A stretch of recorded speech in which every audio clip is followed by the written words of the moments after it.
ਸਤਿ ਸ਼੍ਰੀ ਅਕਾਲ। ਤੁਸੀਂ ਜੁੜੇ ਹੋਏ ਹੋ ਪੰਜਾਬੀ ਰੇਡੀਓ ਯੂਐਸਏ ਦੇ ਨਾਲ। ਪੰਜਾਬੀ ਰੇਡੀਓ ਯੂਐਸਏ ਦੇ ਨੈਸ਼ਨਲ ਅਤੇ ਇੰਟਰਨੈਸ਼ਨਲ ਰੇਡੀਓ ਨੈਟਵਰਕ ਦੇ ਨਾਲ ਸਾਡੇ ਸਭ ਡਿਜੀਟਲ ਪਲੇਟਫਾਰਮਸ ਜਿਵੇਂ YouTube, Facebook, Instagram ਅਤੇ TikTok ਤੇ ਸਭ ਵੇਖਣ ਅਤੇ ਸੁਣਨ ਵਾਲਿਆਂ ਨੂੰ ਅਪਡੇਟ ਪਾਕਿਸਤਾਨ 'ਚ ਜੀ ਆਇਆਂ ਨੂੰ ਆਖਦੇ ਹਾਂ। मैं हाँ आप सब दे नाल मौजूद परवीन मसूद ते मेरे नाल साथ देने ਲਈ ਮੌਜੂਦ ਨੇ ਮਸੂਦ ਮੱਲੀ ਜੀ। ਮਸੂਦ ਜੀ ਜੀ ਆਇਆਂ ਨੂੰ। ਜੀ ਪ੍ਰਵੀਨ, ਬਹੁਤ ਧੰਨਵਾਦ ਤੁਹਾਡਾ। ਮੇਰੇ ਵੱਲੋਂ ਵੀ ਸਭ ਸਰੋਤਿਆਂ ਨੂੰ, ਦਰਸ਼ਕਾਂ ਨੂੰ ਦੋਵੇਂ ਹੱਥ ਜੋੜ ਕੇ ਸਲਾਮ, ਆਦਾਬ, ਸਤਿ ਸ਼੍ਰੀ ਅਕਾਲ। ਅੱਜ ਅਮਰੀਕਾ 'ਚ 6 ਨਵੰਬਰ ਸਾਲ 2025 ਦਾ ਦਿਨ ਡੁੱਬ ਚੁੱਕਿਆ ਹੈ ਔਰ ਪਾਕਿਸਤਾਨ 'ਚ 7 ਨਵੰਬਰ ਸਾਲ 2025 ਦਾ ਦਿਨ ਚੜ ਚੁੱਕਿਆ ਹੈ। ਪਾਕਿਸਤਾਨ ਦੇ ਨਾਲ ਜੁੜੀਆਂ ਪਿਛਲੀਆਂ 24 ਘੰਟੇ ਦੀਆਂ ਵੱਡੀਆਂ ਖਬਰਾਂ ਦੇ ਇਸ ਬੁਲਟਨ 'ਚ ਆਪ ਸਭ ਦਾ ਬੜਾ ਨਿੱਘਾ ਜਿਹਾ ਸਵਾਗਤ ਹੈ। ਹਫ਼ਤੇ 'ਚ 5 ਦਿਨ ਮੰਡੇ ਟੂ ਫਰਾਈਡੇ ਇਹ ਖਬਰਾਂ ਅਸੀਂ ਤੁਹਾਡੇ ਲਈ ਪੇਸ਼ ਕਰਨੇ ਆ। ਇਹਨਾਂ ਖਬਰਾਂ ਨੂੰ ਸਪਾਂਸਰ ਕਰਨਾ ਹੋਏ ਤਾਂ ਸਾਡਾ ਟੈਲੀਫੋਨ ਨੰਬਰ ਹੈ ਜੀ 408 272 5200 408 272 5200। ਵੱਧ ਦੀਆਂ ਖਬਰਾਂ ਲੈ ਪਾਕਿਸਤਾਨ ਤੇ ਅਫਗਾਨਿਸਤਾਨ ਵਿਚਕਾਰ ਇਸਤੰਬੁਲ 'ਚ ਗੱਲਬਾਤ ਚੱਲ ਰਹੀ ਹੈ, ਪਰ ਸੁਣਿਆ ਹੈ ਕਿ ਰਾਤੀ ਦੋਵਾਂ ਦੇਸ਼ਾਂ ਵਿਚਕਾਰ ਫਿਰ ਝੜਪ ਹੋ ਗਈ ਹੈ। ਜੀ ਬਿਲਕੁਲ, ਇਹ ਪਾਕਿਸਤਾਨ ਦਾ ਪੰਛਮੀ ਸੂਬਾ ਬਲੋਚਿਸਤਾਨ, ਉਹਦਾ ਸਰਹੱਦੀ ਇਲਾਕਾ ਹੈ ਚਮਨ, ਔਰ ਉੱਥੇ ਅਫਗਾਨਿਸਤਾਨ ਔਰ ਪਾਕਿਸਤਾਨ ਦਾ ਜਿਹੜਾ ਬਾਰਡਰ ਆ, ਇਹ ਕਹਿੰਦੇ ਨੇ ਕਿ ਵੀਰਵਾਰ ਜੁਮੇਰਾਤ ਦੀ ਸ਼ਾਮ ਨੂੰ 5 ਵਜੇ ਇੱਕ ਵਾਰ ਫਿਰ ਪਾਕਿਸਤਾਨ ਔਰ ਅਫਗਾਨਿਸਤਾਨ ਦੀਆਂ ਫੌਜਾਂ ਨੇ ਜਿਹੜੀਆਂ ਇਹਨਾਂ ਦੀ ਆਪਸ 'ਚ ਬਹੁਤ ਸਖਤ ਕਿਸਮ ਦੀ ਝੜਪ ਹੋਈ ਹੈ। ਇਸ ਝੜਪ ਦੇ ਵਿੱਚ ਦੋਵੇਂ ਪਾਸਿਓਂ ਅੰਨ੍ਹੇਵਾਹ ਫਾਇਰਿੰਗ ਔਰ ਹਮਲੇ ਨੇ ਜਿਹੜੇ ਉਹ ਕੀਤੇ ਗਏ ਨੇ। ਪਾਕਿਸਤਾਨ ਦਾ ਇਲਜ਼ਾਮ ਆ ਕਿ ਇਸ ਕੰਮ ਦੀ ਸ਼ੁਰੂਆਤ ਅਫਗਾਨ ਫੌਜਾਂ ਨੇ ਕੀਤੀ। ਅਫਗਾਨਿਸਤਾਨ ਵਾਲਿਆਂ ਦਾ ਇਹ ਆਖਣਾ ਹੈ ਕਿ ਇਹਦੀ ਸ਼ੁਰੂਆਤ ਜਿਹੜੀ ਉਹ ਪਾਕਿਸਤਾਨ ਵਾਲੇ ਪਾਸਿਓਂ ਹੋਈ। ਇਹ ਹੁਣ ਮਾਮਲਾ ਐਨ ਉਸ ਵੇਲੇ ਹੋਇਆ ਜਦੋਂ ISI ਦੇ ਪ੍ਰਧਾਨ ਆਸਮ ਮਲਕ ਹੋਣਾ ਦੀ ਅਗਵਾਈ 'ਚ ਪਾਕਿਸਤਾਨੀ ਜੱਥਾ ਵੀ ਉੱਥੇ ਇਸਤੰਬੁਲ ਤੁਰਕੀਆ ਦੇ ਵਿੱਚ ਗੱਲਬਾਤ ਹੈ ਜਿਹੜਾ ਉਹ ਲੰਮੇ ਜੰਗਬੰਦੀ ਔਰ ਅਮਨ ਸਮਝੌਤੇ ਲਈ ਕਰ ਰਿਹਾ, ਔਰ ਉਧਰੋਂ ਅਫਗਾਨ ਜ਼ਿੰਮੇਦਾਰ ਵੀ ਬੈਠੇ ਨੇ। ਮੈਂ ਪ੍ਰਵੀਨ ਇੱਥੇ ਇਹ ਵੀ ਦੱਸ ਦੇਣਾ ਚਾਹੁੰਦਾ ਕਿ ਇਹ ਗੱਲਬਾਤ ਐਨ ਉਸ ਨਾਜ਼ੁਕ ਦੌਰ ਦੇ ਵਿੱਚ ਹੋਣ ਰਹੀ ਹੈ ਜਿੱਥੇ ਦੋਵੇਂ ਪਾਸਿਓਂ ਖੁੱਲ ਕੇ ਨਫ਼ਰਤ ਹੈ ਜਿਹੜੀ ਉਹ ਸਾਹਮਣੇ ਆ ਚੁੱਕੀ ਹੈ। ਪਾਕਿਸਤਾਨ ਦਾ ਇਹ ਕਹਿਣਾ ਹੈ ਕਿ ਅਫਗਾਨਿਸਤਾਨ ਵਾਲੇ ਪਾਸਿਓਂ ਜਦੋਂ ਕੋਈ ਹਮਲਾ ਹੋਏਗਾ ਅਸੀਂ ਉਹਦਾ ਡਟ ਕੇ ਜਵਾਬ ਦਾਂਗੇ। ਕੁਝ ਦਿਨ ਪਹਿਲਾਂ ਤਾਲਿਬਾਨਾਂ ਦੀ ਇੱਕ ਪਰੇਡ ਹੋਈ। ਇਹ ਹੁਣ ਨਫ਼ਰਤ ਜਾਂ ਬਿਆਨਬਾਜ਼ੀ ਇਹ ਆ, ਪਾਕਿਸਤਾਨ ਵੱਲੋਂ ਇੱਕ ਗਾਣਾ ਰਿਲੀਜ਼ ਕੀਤਾ ਗਿਆ ਅਫਗਾਨ ਮਹਾਜਰਾਂ ਨੂੰ ਕੱਢਣ ਦੇ ਉੱਤੇ, ਨਮਕ ਹਰਾਮ। ਉਹਦੇ ਜਵਾਬ ਦੇ ਵਿੱਚ ਉਹਨਾਂ ਨੇ ਇੱਕ ਜਿਹੜਾ ਤਰਾਨਾ ਕੱਢਿਆ ਆ, ਉਹਦੇ ਵਿੱਚ ਆਖਿਆ ਗਿਆ ਕਿ ਅਫਗਾਨਿਸਤਾਨ ਨੂੰ ਅੱਗ ਲਾ ਕੇ ਫੂਕਾਂਗੇ ਔਰ ਲਾਹੌਰ ਦੇ ਵਿੱਚ ਚਿੱਟਾ ਝੰਡਾ ਹੈ ਜਿਹੜਾ ਤਾਲਿਬਾਨਾਂ ਦਾ ਉਹ ਲਹਿਰਾਏਗਾ। ਇਹ ਹੁਣ ਸੋਸ਼ਲ ਮੀਡੀਆ ਦੇ ਉੱਤੇ ਵੀ ਨਫ਼ਰਤ ਹੈ ਜਿਹੜੀ ਉਹ ਖੂਬ ਖਿਲ ਰਹੀ ਹੋਈ ਹੈ ਔਰ ਇੱਕ ਦੂਸਰੇ ਦੇ ਖਿਲਾਫ ਖੂਬ ਬਿਆਨਬਾਜ਼ੀ ਹੋ ਰਹੀ ਹੈ, ਔਰ ਉਧਰ ਇਸਤੰਬੁਲ ਦੇ ਵਿੱਚ ਜਿਹੜੀ ਉਹ ਵੀ ਗੱਲਬਾਤ ਚੱਲ ਰਹੀ ਹੈ। ਆਖਿਆ ਜਾ ਰਿਹਾ ਹੈ ਕਿ ਇਹ ਵੀ ਗੱਲਬਾਤ ਇਹ ਸਾਡੇ ਜ਼ਰੀਏ ਦੱਸ ਰਹੇ ਨੇ ਕਿ ਜਿਹੜਾ ਸਖਤ ਮਾਹੌਲ ਆ ਉਹਦੇ 'ਚ ਮੁਸ਼ਕਲ ਜਾਂ ਔਖੀ ਹੀ ਸਿਰੇ ਚੜੇਗੀ। ਪਰ ਕਹਿੰਦੇ ਨੇ ਕਿ ਤੁਰਕੀਆ ਨੇ, ਮਿਸਰ ਨੇ ਕੁਝ ਮਾਮਲੇ, ਕੁਝ ਪਲਾਨਸ ਰੱਖੇ ਨੇ ਜਿਨ੍ਹਾਂ ਦੇ ਉੱਤੇ ਉਹ ਤਾਲਿਬਾਨ ਨੂੰ ਔਰ ਪਾਕਿਸਤਾਨ ਨੂੰ ਮਨਾਉਣ ਦੀ ਕੋਸ਼ਿਸ਼ ਕਰਨਗੇ ਕਿ ਇਹ ਅਮਨ ਸਮਝੌਤਾ ਦੋਵੇਂ ਮੁਲਕਾਂ ਦਾ ਹੋ ਜਾਏ ਔਰ ਇਹ ਝੜਪਾਂ ਜਿਹੜੀਆਂ ਬੰਦ ਨਾ ਹੋਣ। ਪਾਕਿਸਤਾਨ ਲਗਾਤਾਰ ਇਹ ਗੱਲ ਕਹਿ ਰਿਹਾ ਕਿ ਅਫਗਾਨਿਸਤਾਨ ਵਾਲੇ ਪਾਸੇ ਜਦੋਂ ਕੋਈ ਹਮਲਾ ਹੋਏਗਾ ਉਹਨੂੰ ਬਰਦਾਸ਼ਤ ਨਹੀਂ ਕਰਾਂਗੇ ਔਰ ਉਹਦਾ ਜਵਾਬ ਦਾਂਗੇ ਹੀ ਦਾਂਗੇ। ਸੋ ਜੰਗਬੰਦੀ ਹੈ ਜਿਹੜੀ ਉਹਦੇ ਵਾਸਤੇ ਅਫਗਾਨਿਸਤਾਨ ਨੂੰ ਇਹ ਪੱਕਿਆਂ ਕਰਨਾ ਪਏਗਾ ਕਿ ਉਹਦੀ ਧਰਤੀ ਹੈ ਜਿਹੜੀ ਉਹ ਪਾਕਿਸਤਾਨ 'ਚ ਹਮਲੇ ਵਾਸਤੇ ਨਾ ਵਰਤੀ ਜਾਏ। ਤੇ ਜਦੋਂ ਇਹ ਕੰਮ ਨਹੀਂ ਹੋਏਗਾ ਪਾਕਿਸਤਾਨ ਹੁਣ ਆਪਣਾ ਡਿਫੈਂਸਿਵ ਪੋਜੀਸ਼ਨ ਤੇ ਆ ਕੇ ਇਹਦਾ ਜਵਾਬ ਦੇਗਾ। ਡੋਨਾਲਡ ਟਰੰਪ ਨੇ ਪਾਕਿਸਤਾਨ ਤੇ ਭਾਰਤ ਦੀ ਲੜਾਈ ਵਿਚਕਾਰ ਭਾਰਤ ਦੇ ਜਹਾਜ਼ਾਂ ਦੇ ਤਬਾਹ ਹੋਣ ਬਾਰੇ 26ਵੀਂ ਵਾਰੀ ਬਿਆਨ ਦਿੱਤਾ ਹੈਗਾ, ਪਰ ਇਸ ਵਾਰ ਜਹਾਜ਼ਾਂ ਦੀ ਗਿਣਤੀ 7 ਤੋਂ 8 ਕਰ ਦਿੱਤੀ। ਜੀ ਬਿਲਕੁਲ, ਇਹ ਇਦਾਂ ਹੀ ਹੋਣ ਡਿਆ ਜੀ। ਉਹਨਾਂ ਨੇ ਇਹ ਆਖਿਆ ਕਿ ਮੈਂ 8 ਮਹੀਨਿਆਂ 'ਚ 8 ਜੰਗਾਂ ਜਿਹੜੀਆਂ ਰੁਕਵਾਈਆਂ, ਔਰ ਬਕਾਇਦਾ ਅਮਰੀਕਾ ਦੀ ਜਿਹੜੀ ਰਿਆਸਤ ਹੈ, ਸਟੇਟ ਹੈ ਫਲੋਰੀਡਾ, ਉੱਥੇ ਬਿਜ਼ਨਸ ਫੋਰਮ ਦੇ ਨਾਲ ਤਕਰੀਰ ਕਰਦਿਆਂ ਰਾਤੀ ਡੋਨਾਲਡ ਟਰੰਪ ਹੋਣੇ ਨੇ ਜਿਹੜੇ ਉਹਨਾਂ ਨੇ ਇਹ ਗੱਲ ਹੈ ਜਿਹੜੀ ਉਹ ਕੀਤੀ। ਉਹਨਾਂ ਨੇ ਆਖਿਆ ਕਿ ਪਿਛਲੇ 8 ਮਹੀਨਿਆਂ 'ਚ ਮੈਂ ਜੰਗਾਂ ਰੁਕਵਾਈਆਂ। ਫਿਰ ਜਦੋਂ ਪਾਕਿਸਤਾਨ ਔਰ ਭਾਰਤ ਦੀ ਉਹਨਾਂ ਗੱਲ ਕੀਤੀ, ਉਹ ਜਿੱਦਾਂ ਪਿਛਲੀ ਵਾਰ ਉਹਨਾਂ ਕਿਹਾ ਕਿੱਡੇ ਸੋਹਣੇ 7 ਜਹਾਜ਼ ਸਨ, ਇਹ ਸਾਰੇ ਪਾਕਿਸਤਾਨ ਨੇ ਮਾਰ ਕੇ ਸੁੱਟ ਦਿੱਤੇ। ਹੁਣ ਉਹਨਾਂ ਨੇ ਆਖਿਆ ਕਿ ਜੀ 7 ਨਹੀਂ 8 ਭਾਰਤੀ ਜਹਾਜ਼ ਨੇ ਜਿਹੜੇ ਪਾਕਿਸਤਾਨ ਨੇ ਤਬਾਹ ਕੀਤੇ। 8ਵਾਂ ਤੇ ਜਿਹੜਾ ਆ ਉਹਦਾ ਤੇ ਪੁਰਜ਼ਾ ਲੀਰ ਹੈ ਜਿਹੜੀ ਉਹ ਪਾਕਿਸਤਾਨ ਨੇ ਕਰ ਦਿੱਤੀ। ਇਹ ਹੁਣ ਵਕਫੇ ਦੇ ਨਾਲ ਇਹ ਡੋਨਾਲਡ ਟਰੰਪ ਹੋਣਾ ਦੇ ਬਿਆਨ ਨੇ ਜਿਹੜੇ ਸ਼ਾਇਦ ਪਾਕਿਸਤਾਨੀ ਆਮ ਲੋਕ ਨੇ ਜਿਹੜੇ ਉਹਨਾਂ ਨੂੰ ਹੱਸਣ ਦਾ ਮੌਕਾ ਦਿੰਦੇ ਹੋਣ, ਜਿਹੜੇ ਕੋਈ ਥੋੜ ਜੇ ਕਹਿ ਲਓ ਕਿ ਸ਼ਿੱਦਤ ਜਾਂ ਕਟਰ ਦੇ ਮਾਲਕ ਨੇ ਉਹਨਾਂ ਦਾ ਸੀਨਾ ਠੰਡਾ ਕਰਦੇ ਹੋਣ। ਪਰ ਦੂਸਰੇ ਪਾਸੇ ਭਾਰਤ ਦੇ ਨਾਲ ਅਮਰੀਕਾ ਨੇ 10 ਸਾਲਾਂ ਦਾ ਡਿਫੈਂਸ ਸਮਝੌਤਾ ਵੀ ਕਰ ਲਿਆ ਹੈ। ਮਕਸਦ ਇਹ ਹੈ ਕਿ ਮੇਰੇ ਹਥਿਆਰ ਨੇ ਜਿਹੜੇ ਵਧੀਆ ਨੇ ਇਹ ਲਵੋ, ਇਹਦੇ ਨਾਲ ਤੁਸੀਂ ਲੜ ਸਕੋਗੇ। ਇਹ ਆਪਣੀ ਮਾਰਕੀਟਿੰਗ ਕੀਤੀ ਹੈ, ਐਕਚੁਅਲ ਪਾਕਿਸਤਾਨ ਨੂੰ ਉਹਨਾਂ ਨੇ ਕੁਝ ਨਹੀਂ ਕੀਤਾ। ਇੱਕ ਹਲਕਾ ਇਹ ਗੱਲ ਕਹਿੰਦਾ ਹੈ। ਸੋ ਇਹ ਤਾਜ਼ਾ ਬਿਆਨ ਹੈ ਜਿਹੜਾ ਇਹਦੇ 'ਚ ਜਹਾਜ਼ਾਂ ਦੀ ਗਿਣਤੀ ਪਾਕਿਸਤਾਨ ਤੇ 6 ਕਹਿਣ ਡਿਆ ਸੀਗਾ, ਡੋਨਾਲਡ ਟਰੰਪ ਉਹਨਾਂ ਨੇ 7 ਕਿਹਾ, ਪਾਕਿਸਤਾਨ ਚੁੱਪ ਹੋ ਗਿਆ। ਹੁਣ ਉਹਨਾਂ ਨੇ 8 ਕਰ ਦਿੱਤੇ ਨੇ। ਹੁਣ ਜਿਨ੍ਹਾਂ ਦੇ ਤਬਾਹ ਹੋਏ ਨੇ ਉਹ ਕਹਿੰਦੇ ਸਾਡਾ ਇੱਕ ਵੀ ਨਹੀਂ ਡਿੱਗਾ। ਤੇ ਕੀ ਕਹਿ ਸਕਦੇ ਜੀ ਇਹਦੇ ਤੇ? ਜੀ ਪਾਕਿਸਤਾਨੀ ਕਨਸਟੀਟਿਊਸ਼ਨ ਦੇ ਵਿੱਚ 27ਵੇਂ ਬਦਲਾਅ ਬਾਰੇ ਮੁਸਲਿਮ ਲੀਗ ਨੂਨ ਤੇ ਪੀਪਲਸ ਪਾਰਟੀ ਵਿਚਕਾਰ ਅੜੀ ਬਣ ਗਈ ਹੈ। ਕੀ ਜਾਣਕਾਰੀ ਤੁਹਾਡੇ ਕੋਲ? ਦੋਵੇਂ ਸਿਆਸੀ ਪਾਰਟੀਆਂ ਸੈਂਟਰ ਦੇ ਵਿੱਚ ਇਤਿਹਾਦੀ ਨੇ, ਦੋਵਾਂ ਨੇ ਰਲ ਕੇ ਸਰਕਾਰ ਬਣਾਈ ਹੈ। ਜੇ ਪ੍ਰਾਈਮ ਮਿਨਿਸਟਰ ਮੁਸਲਿਮ ਲੀਗ ਨੂਨ ਦੇ ਸ਼ਬਾਜ਼ ਸ਼ਰੀਫ ਹੋਣੇ, ਨਵਾਜ਼ ਸ਼ਰੀਫ ਹੋਣਾ ਦੇ ਭਰਾ ਨੇ, ਤੇ ਪਾਕਿਸਤਾਨ ਦੇ ਪ੍ਰੈਜ਼ੀਡੈਂਟ ਇਸ ਵੇਲੇ ਪਾਕਿਸਤਾਨ ਪੀਪਲਸ ਪਾਰਟੀ ਦੇ ਆਸਫ ਜ਼ਰਦਾਰੀ ਹੋਣੇ ਨੇ, ਬਿਲਾਵਲ ਦਾ ਪਿਓ। ਬਾਕੀ ਪਾਰਟੀਆਂ ਕਹਿਣ ਡਈਆਂ ਕੀ ਕਰਨ ਜਾ ਰਹੇ ਨੇ, ਇਮਰਾਨ ਖਾਨ ਦੀ ਸਿਆਸੀ ਪਾਰਟੀ ਨੇ ਇਹਦੀ ਕਰ ਦਿੱਤੀ ਮੁਖਾਲਫਤ। ਮੌਲਾਨਾ ਫਜ਼ਲ ਰਹਿਮਾਨ ਦਾ ਵੀ ਬਿਆਨ ਹੈ ਜਿਹੜਾ ਕੱਲ ਆਇਆ, ਉਹ ਵੀ ਕੋਈ ਹੱਕ ਦੇ ਵਿੱਚ ਨਹੀਂ ਹੈ।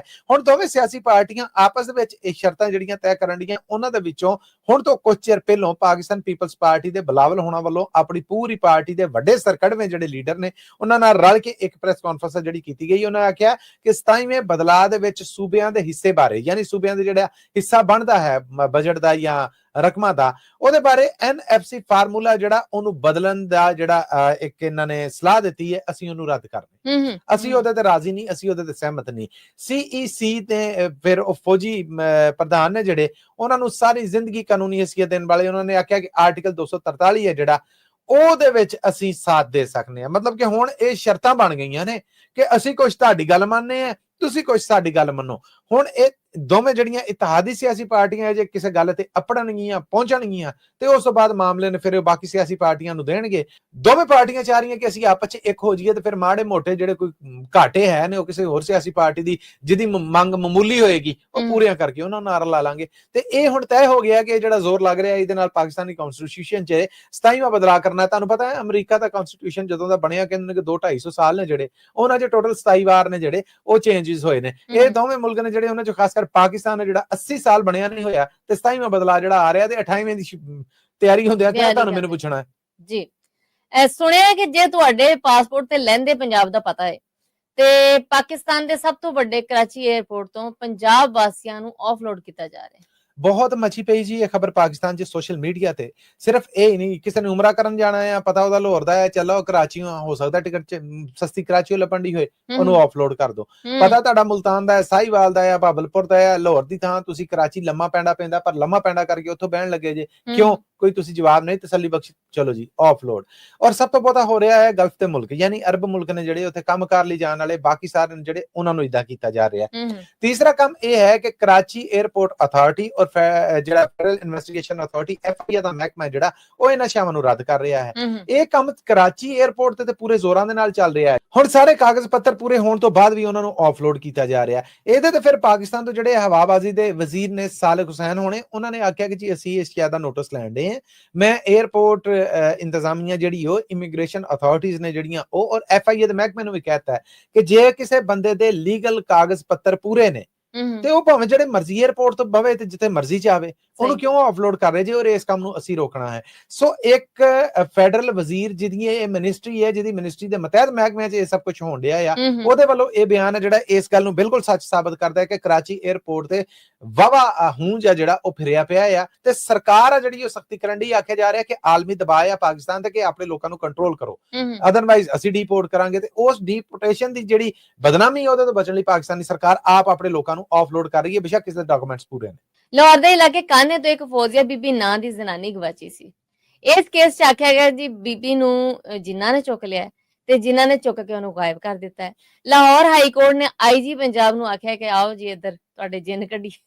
IG ਸਾਹਿਬ ਤੇ ਜਿੰਨ ਨਿਕਲਣਾ ਜਿਨ੍ਹਾਂ ਕੋਲੋਂ ਹੁਣ ਕੁੜੀ ਕਢਾਉਣ ਵੱਲੋਂ ਇਹ ਇੱਕ ਵਾਰ ਨਹੀਂ ਜੀ, ਇਹ ਤੀਸਰੀ ਵਾਰ ਆ ਜਿਹੜਾ ਇਹ ਲਾਹੌਰ ਹਾਈ ਕੋਰਟ ਦੀ ਜਿਹੜੇ ਜੱਜ ਨੇ ਉਹਨਾਂ ਨੇ IG ਪੰਜਾਬ ਆ ਜਿਹੜਾ ਉਹਨਾਂ ਨੂੰ ਤਲਬ ਕੀਤਾ ਆ। ਇਹ ਤੀਜਾ ਮੌਕਾ ਹੈ ਕਿ ਉਹਨਾਂ ਨੂੰ ਤਲਬ ਕਰਕੇ ਆਖਿਆ ਕਿ ਆ ਕੇ ਇਸ ਮਾਮਲੇ ਦੀ, ਇਸ ਕੇਸ ਦੀ ਦੱਸ ਜਿਹੜੀ ਪਾਓ। 25 ਮਈ 2019 ਚ ਇਹ ਬੀਬੀ ਹੈ ਜਿਹੜੀ ਇਹ ਗਵਾਚੀ, ਸਹੁਰਿਆਂ ਵੱਲੋਂ ਗਵਾਚੀ। ਅਸਲ ਮਾਮਲਾ ਇਹ 2013 ਚ ਇਸ ਬੀਬੀ ਦਾ ਵਿਆਹ ਹੋਇਆ ਕਾਣੇ ਦੇ ਇਲਾਕੇ ਦੇ ਵਿੱਚ ਰਮਜ਼ਾਨ ਨਾਮੀ ਬੰਦੇ ਦੇ ਨਾਲ। ਅੱਛਾ, 6 ਸਾਲ ਤੱਕ ਇਹਨਾਂ ਦੇ ਘਰ ਔਲਾਦ ਨਾ ਹੋਈ। ਇਹ 6 ਸਾਲ ਉਹਨੂੰ ਮਾਰ ਕੁੱਟ, ਘਰੋਂ ਕੱਢ, ਮਾਪਿਆਂ ਦੇ ਬੂਹੇ ਤੇ ਭੇਜ, ਫਿਰ ਉਸ ਤੋਂ ਬਾਅਦ ਜੋ ਸਾਡੇ ਸਮਾਜ 'ਚ ਹੈ ਜਾ ਕੇ ਮਿੰਤਰਲਾ ਜ਼ਮਾਨਤ ਦੇ ਕੇ ਨਹੀਂ ਅੱਗੇ ਨਹੀਂ ਹੁੰਦਾ ਉਹਨੂੰ ਲੈ ਆਉਣਾ। ਕਹਿੰਦੇ ਨੇ ਕਿ ਇਸ ਬੀਬੀ ਦੇ ਘਰ 4 ਮਹੀਨੇ ਪਹਿਲੇ, ਗਵਾਚਣ ਤੋਂ 4 ਮਹੀਨੇ ਪਹਿਲੇ ਇੱਕ ਮੁੰਡਾ ਹੋਇਆ ਸੀ। ਹੁਣ ਮੁੰਡਾ ਜਦੋਂ ਜੰਮਿਆ ਤੇ ਉਸ ਮੁੰਡਾ ਜੰਮਣ ਤੋਂ ਬਾਅਦ ਇਹ ਬੀਬੀ ਹੈ ਜਿਹੜੀ ਗਾਇਬ ਹੋ ਗਈ। ਤਾਜ਼ਾ ਇਹਦੇ 'ਚ ਇਹ ਮਾਮਲਾ ਸਾਹਮਣੇ ਆਇਆ ਕਿ ਬੀਬੀ ਨੇ ਜਾਣ ਲੱਗਿਆ ਆਪਣਾ ਮੁੰਡਾ ਆਪਣੀ ਨਨਾਣ ਦੇ ਹਵਾਲੇ ਕੀਤਾ ਔਰ ਆਪਣੇ ਕੱਪੜੇ ਕੁਪੜੇ ਆਪ ਪੈਕ ਕਰਕੇ ਗਈ। ਠੀਕ ਹੈ। ਹੁਣ ਜੱਜ ਦਾ ਇਹ ਕਹਿਣਾ ਕਿ ਜੇ ਜਿਨ੍ਹਾਂ ਨੇ ਗਾਇਬ ਕਰ ਦਿੱਤੀ, ਫਿਰ ਹੁਣ ਉਹਦੀ ਮਾਂ ਨੇ, ਉਹਦੇ ਭਰਾ ਗਏ, ਉਹਨਾਂ ਨੇ ਉੱਥੇ ਲੜਨ ਦੀ ਬਜਾਏ ਉਹਨਾਂ ਨੂੰ ਹੋਇਆ ਕਿ ਸਾਡੀ ਕੁੜੀ ਨੂੰ ਇਹਨਾਂ ਨੇ ਕਤਲ ਕਰ ਦਿੱਤਾ ਹੈ ਜਾਂ ਕਿਤੇ ਕਤਲ ਕਰਨ ਲਈ ਲਗਾਇਆ ਹੈ ਜਾਂ ਕਤਲ ਕਰਕੇ ਕਿਤੇ ਗਵਾਤੀ ਹੈ। ਇੱਥੇ ਲੜਾਈ ਝਗੜੇ ਦੀ ਬਜਾਏ ਅਸੀਂ ਕਾਨੂੰਨੀ ਰਾਹ ਫੜਾਂਗੇ। ਉਹਨਾਂ ਨੇ ਥਾਣੇ ਕਾਨੇ ਚ ਦੇਤੀ ਦਰਖਾਸਤ, ਉਹਦੇ ਪੇਸ਼ਰਫਤ ਹੋਈ, ਉੱਥੇ ਵੀ ਉਹਨਾਂ ਦਾ ਇਹੀ ਬਿਆਨ, ਕੁੜੀ ਨੂੰ ਜਿੰਨ ਚੁੱਕ ਕੇ ਲੈ ਗਏ, ਗਾਇਬ ਹੋ ਗਈ ਹੈ। ਗਾਇਬ ਹੋਣ ਤੋਂ ਬਾਅਦ ਫਿਰ ਜਦੋਂ ਉਹ ਗਏ ਤੇ ਉਹਨਾਂ ਨੇ ਉਹ ਮੁੰਡਾ ਜਿਹੜਾ 4 ਮਹੀਨਿਆਂ ਦਾ ਸੀ ਉਹ ਵੀ ਨਾਨੀ ਨੂੰ ਦਿੱਤਾ, ਯਾਨੀ ਕੁੜੀ ਦੀ ਮਾਂ ਨੂੰ ਦਿੱਤਾ ਕਿ ਇਹ ਵੀ ਲਾਈ ਆ। ਇੱਥੋਂ ਸਾਬਤ ਹੁੰਦਾ ਹੈ ਕਿ ਮਾਮਲੇ 'ਚ ਵਾਵਾ ਗੁੰਝਲਾਂ ਨੇ। ਮੁਸਰਤ ਹਲਾਲੀ ਹੁਣ ਇਹਨੇ ਲਾਹੌਰ ਹਾਈ ਕੋਰਟ ਦੀਆਂ ਜਿਹੜੀਆਂ ਜੱਜ, ਉਹਨਾਂ ਨੇ ਤੀਜੀ ਵਾਰ ਆਈਜੀ ਪੰਜਾਬ ਨੂੰ ਸੱਦਿਆ ਤੇ ਉਹਨਾਂ ਨੇ ਆਖਿਆ ਕਿ ਜੀ ਸਾਨੂੰ ਇਹ ਇੱਕ ਨਵੀਂ ਗੱਲ ਪਤਾ ਲੱਗੀ ਕਿ ਬੀਬੀ ਨੇ ਆਪਣੇ ਕੱਪੜੇ ਆਪ ਪੈਕ ਕੀਤੇ ਔਰ ਆਪ ਗਈ ਔਰ ਉਸ ਤੋਂ ਬਾਅਦ ਗਾਇਬ ਹੋ ਗਈ ਹੈ। ਹੁਣ ਮਾਮਲਾ ਜਿਹੜਾ ਨਜ਼ਰ ਆਉਣ ਡਿਆ, ਉਹਨਾਂ ਆਖਿਆ ਕਿ ਜੀ ਪਤਾ ਕਰੋ। ਉਹਨਾਂ ਆਖਿਆ ਜੀ ਸਾਨੂੰ ਇਹ ਵੀ ਖਤਰਾ ਹੈ ਕਿ ਉਹਨੂੰ ਮਾਰ ਦਿੱਤਾ ਗਿਆ ਜਾਂ ਕਤਲ ਕਰ ਦਿੱਤਾ ਗਿਆ। ਤੀਸਰਾ ਇਹ ਹੈ ਕਿ ਬੀਬੀ ਇਹਨਾਂ ਦੇ ਹੱਥੋਂ ਦੁਖੀ ਹੋ ਕੇ ਕਿਤੇ ਚਲੀ ਗਈ ਹੈ ਕਿ ਤੁਹਾਨੂੰ ਨਿਆਣਾ ਚਾਹੀਦਾ ਸੀਗਾ, ਮੈਨੂੰ ਤੁਸੀਂ ਬਰਬਾਦ ਕਰਤਾ, ਐਲੋ ਨਿਆਣਾ। ਉਹ ਕਿਤੇ ਸੈਟਲ ਹੋ ਚੁੱਕੀ ਹੈ ਔਰ ਸਾਹਮਣੇ ਨਹੀਂ ਆਉਣ ਡਈ, ਨਾ ਉਹਦੇ ਕੋਲ ਮੋਬਾਈਲ ਆ, ਨਾ ਉਹ ਕਿਸੇ ਨਾਲ ਰਾਬਤਾ ਕਰ ਰਹੀ ਹੈ, ਉਹ ਮੂੰਹ ਕਰ ਗਈ ਕਿਸੇ ਬੰਨੇ। ਚੌਥਾ ਇਹ ਹੈ ਕਿ ਇਹ ਇਨਸਾਨੀ ਸਮਗਲਿੰਗ ਦਾ ਕੇਸ ਵੀ ਬਣ ਸਕਦਾ ਹੈ। ਅਸੀਂ ਬੀਬੀ ਦੇ ਰਿਸ਼ਤੇਦਾਰ ਨੇ ਜਿਹੜੇ, ਉਹਨਾਂ ਨੂੰ, ਔਰ ਮੁੰਡੇ ਦੇ ਰਿਸ਼ਤੇਦਾਰ ਨੇ ਜਿਹੜੇ, ਉਹਨਾਂ ਨੂੰ ਵੀ ਇਸ ਬਾਰੇ ਪੁੱਛ ਪਰਤੀਤ ਕਰ ਰਹੇ ਹਾਂ। ਅਸੀਂ ਇਹ ਮਾਮਲਾ ਜਿਹੜਾ ਇਹਦੇ ਉੱਤੇ ਬਕਾਇਦਾ ਟੀਮਾਂ ਨੇ ਜਿਹੜੀਆਂ ਉਹ ਬਣਾ ਦਿੱਤੀਆਂ। ਅਦਾਲਤ ਨੇ ਆਖਿਆ ਕਿ 20 ਨਵੰਬਰ ਨੂੰ ਇਹਦੀ ਪੱਕੀ ਪੀਡੀ ਕੋਈ ਰਿਪੋਰਟ ਦਵੋ ਕਿ ਉਹਦੇ ਚ ਪੇਸ਼ਰਫਤ ਕੀ ਹੋਈ ਹੈ, ਟੀਮਾਂ ਕੀ ਹੋਈਆਂ ਤੇ ਸੁਰਪਾ ਦਾ ਕੀ ਲੱਗਾ ਆ। ਸੋ ਉਹ ਜਿਨ੍ਹਾਂ ਨੇ ਜਿਹੜੀ ਚੁੱਕੀ ਹੈ ਉਤੋਂ ਹੁਣ ਗਵਾਚਣ ਤੱਕ ਆ ਗਿਆ। ਗਵਾਚਣ ਤੇ ਇਹ ਹੈ ਕਿ ਆਪ ਗਵਾਚੀ ਹੈ। ਇਹ ਹੁਣ ਮਾਮਲਾ ਜਿਹੜਾ ਇਹ ਕੁਛ ਗੁੱਥੀ ਸੁਲਝਦੀ ਹੈ, ਕਦੋਂ ਸੁਲਝਦੀ ਹੈ ਇਹ ਤਾਂ ਫਿਰ ਪਤਾ ਲੱਗੇਗਾ। ਪਰ ਮਈ 2019 ਕਰੋਨਾ ਦੌਰਾਨ ਉਸ ਬੀਬੀ ਦੇ ਗਵਾਚਣ ਤੋਂ ਲੈ ਕੇ ਹਜੇ ਤੱਕ ਉਹ ਗਵਾਚੀ ਹੈ, ਕਿੱਥੇ ਆ ਕੋਈ ਪਤਾ ਨਹੀਂ ਲੱਗ ਰਿਹਾ ਜੀ। ਮਸੂਦ ਇਹਦੇ ਨਾਲ ਅਸੀਂ ਆਪਣੇ ਸਰੋਤਿਆਂ ਕੋਲ ਲੈਣੀ ਇਜਾਜ਼ਤ, ਪਰ ਜਾਣ ਤੋਂ ਪਹਿਲੇ ਉਹੀ ਇੱਕ ਗੱਲ ਜਿਹੜੀ ਸੀ ਹਰ ਵਾਰ ਕਰੀਦੀ ਹੁੰਦੀ ਹੈ। ਇਹ ਖਬਰਾਂ ਤੁਹਾਡੇ ਵਾਸਤੇ ਪੰਜਾਬੀ ਰੇਡੀਓ, ਯੂਐਸਏ ਨੈਸ਼ਨਲ ਔਰ ਇੰਟਰਨੈਸ਼ਨਲ ਰੇਡੀਓ ਨੈਟਵਰਕ ਸਮੇਤ ਸਾਡੇ YouTube, Facebook, TikTok ਔਰ Instagram ਤੇ ਵੀ ਪੇਸ਼ ਕੀਤੀਆਂ ਜਾਂਦੀਆਂ ਨੇ। ਹਫਤੇ 'ਚ 5 ਦਿਨ ਇਹ ਖਬਰਾਂ ਅਸੀਂ ਤੁਹਾਡੇ ਲੈ ਕੇ ਆਉਂਦੇ, ਮੰਡੇ ਟੂ ਫਰਾਈਡੇ। ਇਹਨਾਂ ਖਬਰਾਂ ਨੂੰ ਜੇ ਤੁਸੀਂ ਸਪਾਂਸਰ ਕਰਨਾ ਹੋਵੇ ਤਾਂ ਸਾਡਾ ਟੈਲੀਫੋਨ ਨੰਬਰ ਹੈ 408 272 5200 4082725200। ਇਹਦੇ ਨਾਲ ਹੀ ਅਪਡੇਟ ਪਾਕਿਸਤਾਨ 'ਚ ਸਾਨੂੰ ਦਿਓ ਇਜਾਜ਼ਤ। ਅਗਲੇ ਅਪਡੇਟ ਪਾਕਿਸਤਾਨ ਤੱਕ ਲਈ ਮੇਰਾ ਤੁਹਾਡਾ ਸਾਡਾ ਸਾਰਿਆਂ ਦਾ ਰੱਬ ਰਾਖਾ।